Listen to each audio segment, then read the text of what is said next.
శిఖండి పత్ని ఎవరు? కురుపాండవ సంగ్రామంలో సహాయం చేస్తానని ముందుకు వచ్చిన ఎవరిని ధర్మరాజు తిరస్కరించాడు? రుక్మిణిని. 50,000 మంది కృష్ణార్జునులు ఒక్కసారి విజృంభించినా మేము ఓడించేస్తామని దుర్యోధనుడు ఎవరి ద్వారా తెలిపాడు?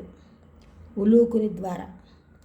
శిఖండికి శస్త్రవిద్య నేర్పిన గురువు ఎవరు? ద్రోణాచార్యుడు.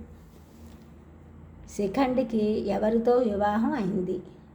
దశార్ణవ దేశాధిపతి హిరణ్యవర్మ కూతురితో.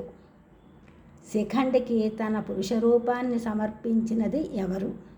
స్థూణాకర్ణుడనే యక్షుడు.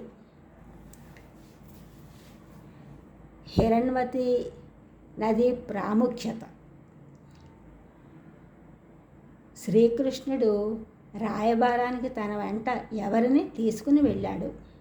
సాత్యకిని. హస్తినాపురానికి రాయబారానికి వెళ్ళిన శ్రీకృష్ణుడు ఎవరి గృహంలో విందు చేశాడు? విదురుని గృహంలో విందు చేశాడు. శ్రీకృష్ణుడు రాయబారానికి వస్తున్నాడని దుర్యోధనుడు ఎన్నో రకాల పదార్థాలను తయారు చేయించాడు. దుష్టబుద్ధి గల దుర్యోధనుడి గృహంలో విందు చేయకుండా భక్తి కలిగిన విదురుని ఇంట్లో విందు చేశాడు శ్రీకృష్ణుడు. నహుషుని కొండ చిలువగా పడి ఉండమని శపించిన వారు ఎవరు? అగస్త్య మహర్షి.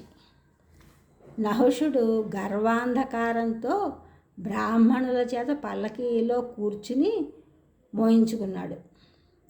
పల్లకి కుదుపులతో సరిగ్గా మోయలేదని విసుక్కున్నాడు నహుషుడు. దానికి విసుగు చెందిన అగస్త్య మహర్షి కొండ చిలువగా భూమిపై పడి ఉండమని శపించాడు. నీవు నేల పడే వరకు నేను శస్త్రాస్త్రాలు పరిత్యజిస్తానని ఎవరన్నారు? కర్ణుడు భీష్మునితో నీవు నేల పడే వరకు నేను శస్త్రాస్త్రములన్నది పరిత్యజిస్తున్నానని చెప్పాడు. శ్రీ మహావిష్ణువు గరుత్మంతుని గర్వం అణిచిన వృత్తాంతాన్ని దుర్యోధనునకు ఎవరు చెప్పారు? కణ్వ మహర్షి.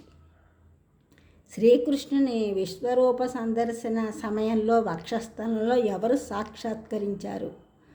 శివుడు. శివస్య హృదయం విష్ణు, విష్ణుస్య హృదయం శివ అంటారు. శ్రీకృష్ణుడు విష్ణుమూర్తి అవతారమే కదా.